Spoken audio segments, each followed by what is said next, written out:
161 e 162 assim prevê. Artigo 161. As sanções administrativas devem ser aplicadas em procedimento administrativo autônomo em que se assegure ampla defesa. Artigo 162. O procedimento deve observar as seguintes regras. E o responsável pela aplicação da sanção deve autorizar a instauração do procedimento.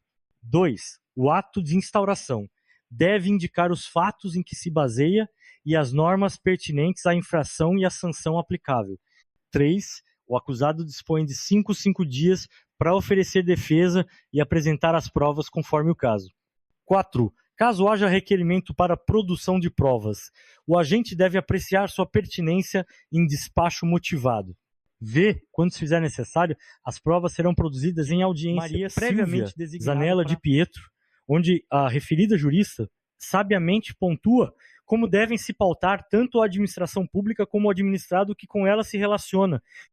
Sempre que em matéria administrativa se verificar que o comportamento da administração ou do administrado que com ela se relaciona juridicamente, embora em consonância com a lei, ofende a moral, os bons costumes, as regras de boa administração, os princípios de justiça e equidade, a ideia comum de honestidade, estará havendo ofensa ao princípio da moralidade administrativa. Destarte também este artigo 158 da Lei nº 15.608, 2007 não parece ter se atido a melhor técnica legislativa, nem tampouco ao que estabelece a Constituição Federal e a própria lei que rege as licitações do Estado do Paraná e a Lei Nacional de Licitações número 8.666/93, quando acabou por prever essa verdadeira transmissibilidade de sanção em seu bojo. Não se pode perder de vista que o direito administrativo sancionador tem regras que precisam ser seguidas, conforme bem salienta Fábio Medina Osório. A aplicação das normas de direito administrativo sancionador exige um processo judicial ou administrativo, é sabido, mas esta espécie de cláusula se revela demasiadamente abstrata e até inócua, dependendo do sentido que se lhe empreste. Em qualquer caso, sempre se revela necessário respeito ao princípio ou à cláusula constitucional do devido processo legal, assegurando aos acusados em geral, norma da qual, já veremos, derivam regras e princípios, direta e indiretamente, para a produção do conjunto de garantias e direitos fundamentais inerentes a todo e qualquer processo punitivo, seja ele judicial, seja administrativo. Destaque-se que, no caso, não se está falando a respeito de uma medida urgente ou do poder de polícia, que devem e precisam muitas vezes ser aplicados pela administração para assegurar o interesse público, visto que, no caso, este poder de polícia não tem como pressuposto de validade os conjuntos de garantias e direitos fundamentais, como muito bem esclarece o professor Daniel Ferreira. Referidas restrições, ligadas ou não a um ilícito, por urgentes em nível cautelar, portanto, prescindem do prévio contraditório e da ampla defesa para sua efetiva e legítima aplicação, bastando para tanto que a atuação do agente público seja enérgica na exata proporção necessária à obtenção do resultado pretendido pela lei. Contudo, ao depois, em regra e mediante regular processo, impõe-se deferir ao administrado oportunidade de defesa, mediante a qual, inclusive se constatada a ilegitimidade da medida ou seu excesso injustificado, incumbirá ao Estado o dever de indenizar todos os prejuízos decorrentes de sua equivocada atuação. No caso do artigo 158 da Lei nº 15.608, 2007, é a própria lei que determina que, uma vez a pessoa jurídica, tendo o seu direito de contratar suspenso ou declarado sua inidoneidade, a outra pessoa jurídica que tenha sócio comum terá contra si os efeitos desta penalidade estendidos, restando assim também penalizada. Não se trata de um poder de polícia com o intuito de atender uma situação urgente, e sim de uma clara transmissibilidade de sanção administrativa. Todavia, no âmbito da transmissibilidade das sanções administrativas, tal técnica legislativa não parece ser a mais acertada. Como muito bem elucida Daniel Ferreira, em regra, no âmbito do direito administrativo, não há limites para estipulações dessa natureza, salvo prévia indicação em lei, e desde que a possibilidade de responsabilização não alcance quaisquer terceiro S frente a ilícitos administrativos praticados. É preciso, pelo menos, que o ilícito seja, de qualquer forma, imputável àquele que em tese sofrerá a sanção. Portanto, quem tem seu veículo furtado não pode ser sancionado por infrações cometidas ao volante pelo criminoso. Segue ainda o mesmo insígne doutrinador, asseverando: donde, então, restam razoavelmente roborados os argumentos até aqui expendidos, no sentido da possibilidade de responsabilização de terceiro S pela conduta típica antijurídica e voluntária de outrem, desde que, com eles, infratores, ou com a infração, mantenham especial liame. Cumpre destacar que o artigo 158 da Lei 15.608, 2007, não levou em consideração os preceitos básicos necessários para poder estender a penalidade a outra pessoa jurídica, e um deles é que esta nova empresa, também penalizada, deve ter uma ligação com o fato em si que ocasionou a penalização. Outro sim, somente pode ser averiguada as condutas reais dos licitantes através de um procedimento que oferte a outra pessoa jurídica o direito de produzir sua defesa e assim descrever os fatos. Além do mais, para coibir condutas de pessoas que constituem outras empresas fictícias apenas para participar de outra licitação, em franca intenção de burlar o procedimento licitatório, o administrador, através de uma efetiva atividade de gestão, possui instrumentos para averiguar tal fato, baseado nos princípios que regem a licitação, em especial da moralidade e eficiência, que se prestam a coibir tal atitude, impedindo este particular de participar do procedimento. Frise-se que, para guardar a lisura do processo licitatório, oferecendo a devida segurança jurídica a todos os participantes e à sociedade em geral, há que ocorrer uma efetiva observância das normas já previstas, garantido a ampla defesa e o contraditório, aliado aos princípios que regem o procedimento licitatório. 4. Considerações finais. Infelizmente, vivemos hoje uma realidade em nosso país onde de forma constante nos deparamos com a ocorrência da prática de atos fraudulentos em face do erário. A imprensa diariamente relata diversos fatos e inúmeros são os escândalos e procedimentos investigatórios instaurados para apuração de tais atos que retratam uma realidade cercada de indignidade e corrupção que assola nosso país. No procedimento licitatório, o comportamento de alguns dos licitantes não se pauta de forma muito diferente, chegando até mesmo a criar pessoas jurídicas com o único intuito de burlar a lei e assim poder contratar com a administração pública. Se por um lado a preocupação é louvável e sedimentada numa realidade preocupante, não parece que o caminho traçado pela legislação do Estado do Paraná seja o mais correto, legal e tecnicamente acertado para evitar que atos fraudulentos sejam perpetrados. Nosso ordenamento jurídico oferece outros meios mais eficazes, como garantir o direito à ampla defesa e contraditório, sem olvidar os princípios que regem o procedimento licitatório, que podem efetivamente responder aos anseios de maneira regular, trazendo, por conseguinte, maior segurança jurídica nos procedimentos licitatórios, não permitindo, assim, que concorrentes desleais venham a contratar com a administração pública e certamente tragam prejuízos a todos. Assim, com base numa interpretação conjugada entre os princípios gerais que regem a administração pública, aliado à Constituição Federal, Lei de Licitações, a possibilidade da correção destas simulações e fraudes que intentam estas pessoas perpetrar em face do interesse público. Portanto, a legislação estadual não precisava prever normas tão gravosas que atingem as pessoas desleais. Todavia, prejudicam também as que se pautam com louváveis condutas. Bastava atentar para as possibilidades que o próprio sistema normativo brasileiro oferece que poderia ter resolvido a situação com muito mais propriedade técnica e alicerçada nos fundamentos legais, da moral e da justiça. Lei Complementar Federal, INDO 401/2000, Lei de Responsabilidade Fiscal. A Lei de Responsabilidade Fiscal, LFR, é a denominação que ganhou a Lei Complementar INDO 401, promulgada em 4 de maio de 2000, amparada pelo capítulo 2 do título 6 da Constituição Brasileira. a LRF estabelece as normas de finanças públicas voltadas para a responsabilidade na gestão fiscal, procurando manter o equilíbrio das contas públicas, prevenindo riscos e desvios. Tem como premissas básicas ações que envolvem as atividades de planejamento e de controle e a transparência e a responsabilização em todos os órgãos da administração pública brasileira. Os antecedentes da LRF remontam a 1988, quando a necessidade de fortalecer a federação e a cooperação intergovernamental no atendimento dos direitos sociais foram colocados em pauta a revisão do modelo de federalismo fiscal e o aperfeiçoamento da gestão orçamentária para aumentar a eficiência do gasto público. O desequilíbrio fiscal, ou gastos superiores às receitas, predominou na administração pública brasileira até recentemente. As consequências para a economia são negativas e, em alguns casos, têm impacto sobre mais de uma geração.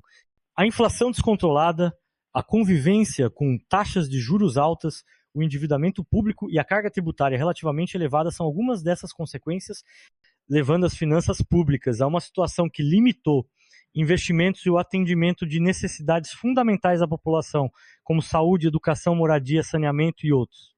Promulgada pelo Senado, então presidido por Antônio Carlos Magalhães, e sancionada durante o segundo mandato de Fernando Henrique Cardoso, a LRF pretendeu realizar ajuste fiscal permanente no Brasil, uma vez que estabeleceu o princípio da disciplina fiscal para todos os entes da federação, revogando a Lei Complementar Indo 496, de 31 de maio de 1999, que estabelecia o limite das despesas com pessoal e que definia conceitos relativos às despesas e receitas governamentais, a LRF incorporou princípios e normas provenientes de outras experiências de rigor fiscal.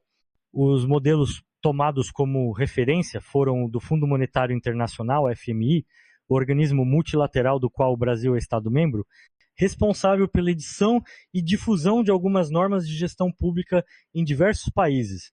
O Fiscal Responsibility Act, de 1994, desenvolvido na Nova Zelândia. Alguns princípios do Tratado de Maastricht, de 7 de fevereiro de 1990, constitutivos da União Europeia, e elementos do Budget Enforcement Act, de 1990, que formalizou as normas de disciplina e controle de gastos do governo central do ZEUA, assentados no princípio de accountability, ou seja, pay as you go ou PAYGO. No processo de implantação da LFR, coube à Secretaria do Tesouro Nacional, STN, então sob a chefia de Eduardo Refinetti Guardia, do Ministério da Fazenda, cuja titular era Pedro Malan, a normatização dos registros contábeis da gestão orçamentária, financeira e patrimonial dos órgãos e das entidades da administração pública federal. Além disso, a STN tem como atribuição consolidar os balanços da União, dos estados, do Distrito Federal e dos municípios. A STN tem ainda como atribuição promover a integração com as demais esferas de governo em assuntos de administração financeira e contábil, conforme o artigo 51 da LRF e o artigo 18 da Lei NUM do 410,18, de 6 de fevereiro de 2001, que organiza e disciplina os sistemas de planejamento e de orçamento federal, de administração financeira federal, de contabilidade federal e de controle interno do Poder Executivo Federal. Entre o conjunto de normas e princípios estabelecidos pela LRF, alguns merecem destaque. Híbrido nos limites de gasto com pessoal, pois a lei fixa limites para essa despesa em relação à receita corrente líquida para os 3 poderes e para cada nível de governo, União, Estados, Distrito Federal e municípios. E os limites para o endividamento público, que passaram a ser estabelecidos pelo Senado Federal por proposta do Presidente da República. E a definição de metas fiscais anuais para os 3 exercícios seguintes. E mecanismos de compensação para despesas de caráter permanente, pois o governante não poderá criar uma despesa continuada por prazo superior a 2 anos, sem indicar uma fonte de receita ou uma redução de outra despesa. E mecanismo para controle das finanças públicas em anos de eleição, pois a lei impede a contratação de operações de crédito por antecipação de receita orçamentária, ARO, no último ano de mandato, e proíbe o aumento das despesas com pessoal nos 180 dias que antecedem o final do mandato. A LRF é um instrumento de auxílio aos governos, em todas as suas esferas, para a gestão de recursos públicos de acordo com regras claras e precisas, utilizadas por todos os gestores de recursos públicos, no que diz respeito às receitas e às despesas públicas, ao endividamento e à gestão do patrimônio público. A LRF consagra a transparência como padrão e como mecanismo de controle social, através da publicação de relatórios e demonstrativos da execução orçamentária, apresentando ao contribuinte a utilização dos recursos que ele coloca à disposição dos governantes. Além do Brasil, a Argentina também adotou legislação semelhante, durante o mesmo período, com a diferença marcante que a legislação brasileira prevê ressarcimento e punição para o gestor público que não cumprir as normas e regras da LFR.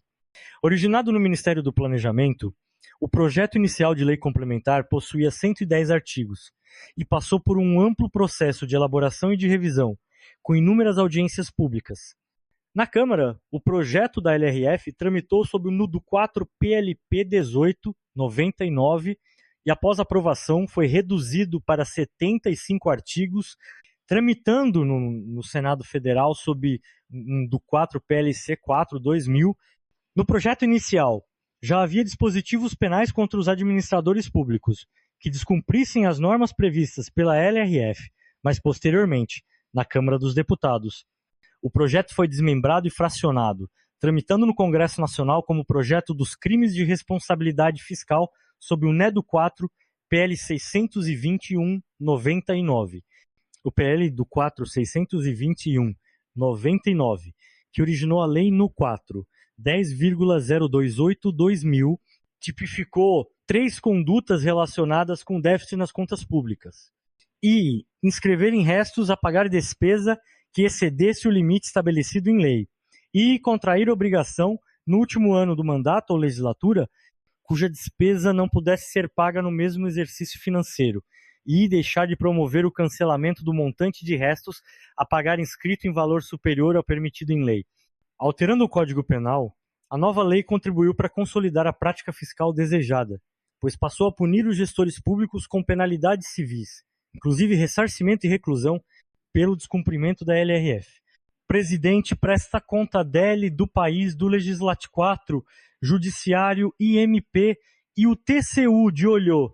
O chefe do Poder Executivo deverá prestar contas, além das suas próprias, das dos presidentes dos órgãos do Poder Legislativo, do Poder Judiciário e do chefe do Ministério Público, avalizadas por parecer do Tribunal de Contas. Por sua vez, as contas do Poder Judiciário serão apresentadas no âmbito da União pelos presidentes do Supremo Tribunal Federal e dos tribunais superiores, na esfera dos estados, pelos presidentes dos tribunais de justiça, consolidando as dos demais tribunais. O parecer sobre as contas dos tribunais de contas será proferido em prazo previsto no artigo permanente referida no parágrafo 1º do artigo 166 da Constituição, o equivalente das casas legislativas estaduais e municipais. As prestações de contas e os resultados da apreciação deverão ser amplamente divulgados. Assim, o Poder Legislativo, diretamente ou com auxílio dos tribunais de contas e o sistema de controle interno de cada poder e do Ministério Público, fiscalizarão o cumprimento das normas da LRF quanto às metas a serem atingidas e estabelecidas na Lei de Diretrizes Orçamentárias, LDO, quanto aos limites e condições para a realização de operações de crédito e inscrição em restos a pagar. Quanto às medidas adotadas para o retorno da despesa total, com o pessoal ao respectivo limite, quanto à recondução dos montantes da dívida consolidada e da dívida mobiliária aos respectivos limites, quanto à destinação de recursos obtidos com alienação de ativos, tendo em vista as restrições constitucionais e as restrições da LRF, quanto ao cumprimento do limite de gastos totais dos legislativos. O acompanhamento e a avaliação de forma permanente da política e da operacionalidade da gestão fiscal serão realizados por Conselho de Gestão Fiscal, que deverá estar preocupado com a harmonização e coordenação entre os entes da federação, com a disseminação de práticas que resultem em maior eficiência na alocação e execução do gasto público, na arrecadação de receitas, no controle do endividamento e na transparência da gestão, com a adoção de normas de consolidação das contas públicas, padronização das prestações de contas e dos relatórios e demonstrativos de gestão fiscal, normas e padrões mais simples para os pequenos municípios, bem como outros necessários ao controle social, com a divulgação de análises, estudos e diagnósticos, a padronização do relatório resumido da execução orçamentária e do relatório de gestão fiscal, respectivamente prevista nos artigos 52 e 54 da LRF, foi realizada pelas portarias da STN do 469 para a União, do 4.470 para o Distrito Federal e os estados, e do 4.471 para os municípios, datadas de 21 de setembro de 2000, que estiveram em vigor até o final do ano de 2001. A partir do ano de 2002, as portarias que aprovam as edições atualizadas do Manual de Elaboração do Anexo de Metas Fiscais e do Relatório Resumido da Execução Orçamentária e do Manual de Elaboração do Anexo de Riscos Fiscais e do Relatório de Gestão Fiscal passaram a ser publicadas anualmente. Para tal, em conjunto com os estados, o Distrito Federal, os municípios e as entidades técnicas representativas da sociedade, a STN promove reuniões para a padronização dos conceitos, definições, regras e procedimentos contábeis a serem observados pelas esferas de governo com a finalidade de incorporar as sugestões para a melhoria dos manuais. Com o objetivo último de desenvolver e disseminar uma nova cultura gerencial na gestão dos recursos públicos e incentivar o exercício pleno da cidadania, especialmente no que se refere à participação do contribuinte no processo de acompanhamento da aplicação dos recursos públicos e de avaliação dos seus resultados, a LRF preconiza que a obediência a essas novas regras vai permitir um ajuste fiscal permanente no Brasil, uma vez que a disciplina fiscal introduzida pela lei proporcionará o fortalecimento da situação financeira dos entes da federação. Isto, por sua vez, possibilitará o aumento da disponibilidade de recursos para o investimento em programas de desenvolvimento social e econômico. Lei Complementar número 157, de 29 de dezembro de 2016. Mensagem de veto, vide ADI número 5,835. Altera a Lei Complementar no 116, de 31 de julho de 2003, que dispõe sobre o imposto sobre serviços de qualquer natureza, a Lei no 8,429, de 2 de junho de 1990, e 2, Lei de Improbidade Administrativa, e a Lei Complementar no 63, de 11 de janeiro de 1990, que dispõe sobre critérios e prazos de crédito das parcelas do produto da arrecadação de impostos de competência dos estados e de transferências por estes recebidos pertencentes aos municípios e dá outras providências. O presidente da República faz saber que o Congresso Nacional decreta e eu sanciono a seguinte lei complementar. Artigo 1º. A lei complementar no 116, de 31 de julho de 2003, passa a vigorar com as seguintes alterações. Artigo 3º. O serviço considera-se prestado e o imposto devido no local do estabelecimento prestador ou na falta do estabelecimento no local do domicílio do prestador, exceto nas hipóteses previstas nos incisos A, 20v, quando o imposto será devido no local 12 do florestamento, reflorestamento, semeadura, adubação, reparação de solo, plantio, silagem, colheita, corte, descascamento de árvores, silvicultura, exploração florestal e serviços congêneres indissociáveis da formação, manutenção e colheita de florestas, para quaisquer fins e por quaisquer meios.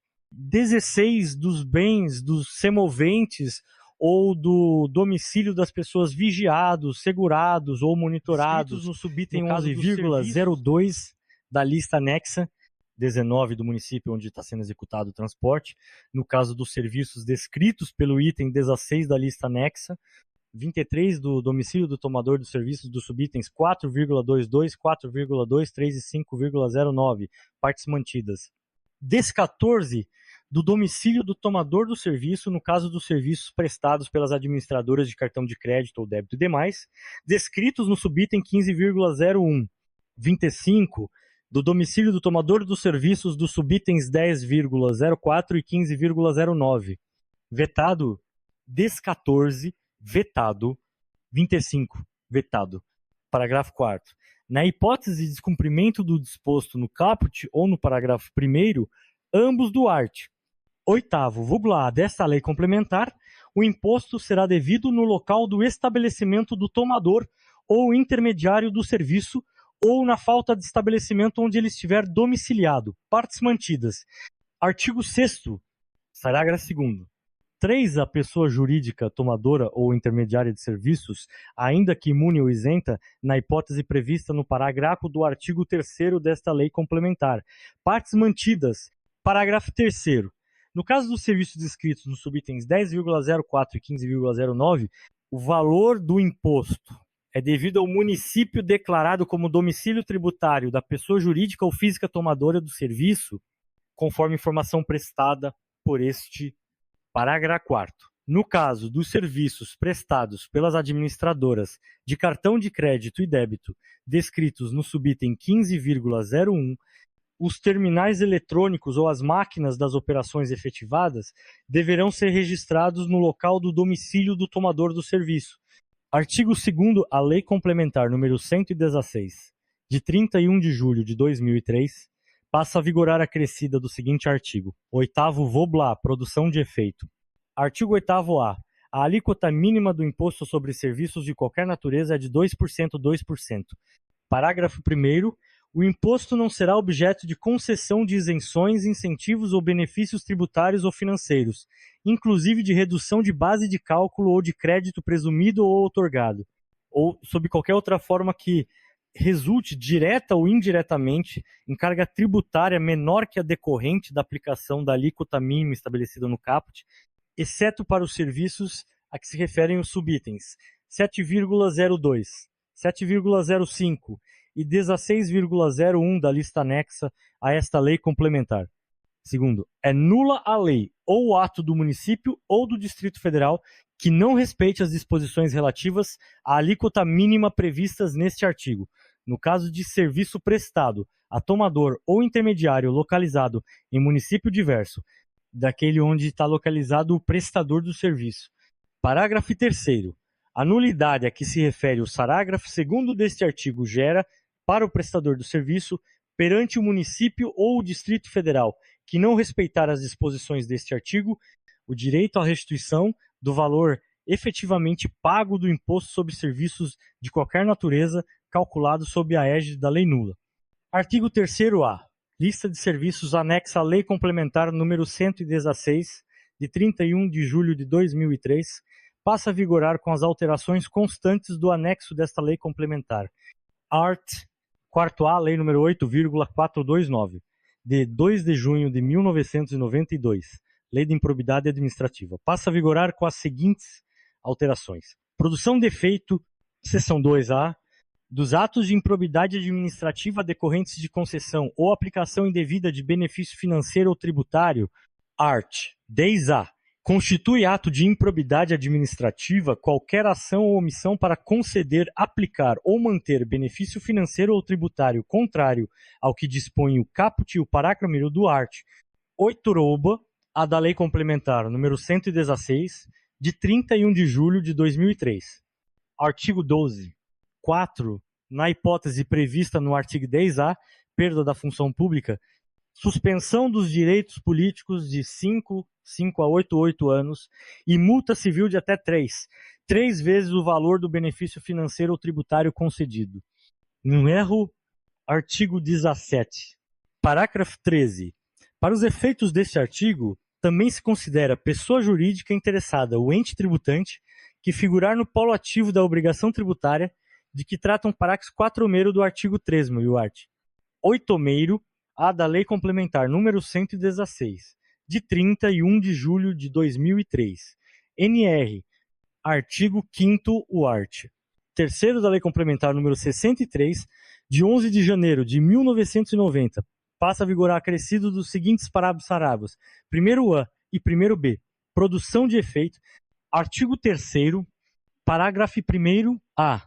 Na hipótese de pessoa jurídica promover saídas de mercadorias por estabelecimento diverso daquele no qual as transações comerciais são realizadas, excluídas as transações comerciais não presenciais, o valor adicionado deverá ser computado em favor do município onde ocorreu a transação comercial, desde que ambos os estabelecimentos estejam localizados no mesmo estado ou no Distrito Federal. Parágrafo 1º, b. No caso do disposto no parágrafo 1º, a, deste artigo, deverá constar no documento fiscal correspondente à identificação do estabelecimento no qual a transação comercial foi realizada. Os entes federados deverão, no prazo de 1 ano contado da publicação desta lei complementar, revogar os dispositivos que contrariem o disposto no caput e no parágrafo do art. 8 moro. A. Da Lei Complementar número 116, de 31 de julho de 2003. Artigo 7º. Esta lei complementar entra em vigor na data de sua publicação. Parágrafo 1º. O disposto no caput e no saravassaar número 2º do artigo 8º bunco, A da Lei Complementar no 116, de 31 de julho de 2003, e no artigo 10A, no inciso 4 do artigo 12 e no parágrafo 13 do artigo 17. Todos da lei, no 8,429, de 2 de junho de 1992, somente produzirão efeitos após o decurso do prazo referido no artigo 6º desta lei complementar. Parágrafo 2º. O disposto nos parágrafos número 1A e 1º-B do artigo 3º da Lei Complementar no 63, de 11 de janeiro de 1990, produzirá efeitos a partir do primeiro dia do exercício subsequente ao da entrada em vigor desta lei complementar ou do primeiro dia do 7º mês subsequente a esta data, caso este último prazo seja posterior. Brasília, 29 de dezembro de 2016. 19º da Independência e 18º da República. Michel Temer, Henrique Meirelles, Marcos Pereira. Esse texto não substitui o publicado no DU de 30,12. 2016, anexou. Lista de serviços anexa à Lei Complementar no 116, de 31 de julho de 2003. 1,03 processamento, armazenamento ou hospedagem de dados, textos, imagens, vídeos, páginas eletrônicas, aplicativos e sistemas de informação, entre outros formatos e congêneres. 1,04 elaboração de programas de computadores, inclusive de jogos eletrônicos, independentemente da arquitetura construtiva da máquina em que o programa será executado, incluindo tablets, smartphones e congêneres. 1,09 disponibilização sem cessão definitiva de conteúdos de áudio, vídeo, imagem e texto por meio da internet, respeitada a imunidade de livros, jornais e periódicos, exceto a distribuição de conteúdos pelas prestadoras de serviço de acesso condicionado, de que trata a lei no 12,485 de 12 de setembro de 2011, sujeita ao ICMS, LEO 6,06. Aplicação de tatuagens, piercings e congêneres. Se 7,16 florestamento, reflorestamento, semeadura, adubação, reparação de solo, plantio, silagem, colheita, corte, descascamento de árvores, silvicultura, exploração florestal e dos serviços congêneres indissociáveis da formação, manutenção e colheita de florestas, para quaisquer fins e por quaisquer meios. E 11,02 vigilância, segurança ou monitoramento de bens, pessoas e semoventes. 13,05 composição gráfica, inclusive confecção de impressos gráficos, fotocomposição, clicherias, incografia, litografia e fotolitografia, exceto se destinados à posterior operação de comercialização ou industrialização, ainda que incorporados, de qualquer forma, a outra mercadoria que deva ser objeto de posterior circulação, tais como bulas, rótulos, etiquetas, caixas, cartuchos, embalagens e manuais técnicos e de instrução, quando ficarão sujeitos ao ICMS. 14,05 restauração, recondicionamento, acondicionamento, pintura, beneficiamento, lavagem, secagem, tingimento, galvanoplastia, anodização, corte, recorte, plastificação, costura, acabamento, polimento e congêneres de objetos quaisquer. 14,14 guincho intramunicipal, guindaste e içamento. 16 serviços de transporte coletivo municipal, rodoviário, metroviário, ferroviário e aquaviário de passageiros. 16,02 outros serviços de transporte de natureza municipal, Pshitsi, 17,25 inserção de textos, desenhos e outros materiais de propaganda e publicidade em qualquer meio, exceto em livros, jornais, periódicos e nas modalidades de serviços de radiodifusão sonora e de sons e imagens de recepção livre e gratuita. Archo 25,02 translado intramunicipal e cremação de corpos e partes de corpos cadavéricos. 25,05 cessão de uso de espaços em cemitérios para sepultamento. Lei da lavagem de dinheiro. Banco Unitral do Brasil, lei no 9,613 de 3 de março de 1998. Dispõe sobre os crimes de lavagem ou ocultação de bens, direitos e valores. A prevenção da utilização do sistema financeiro para os ilícitos previstos nesta lei.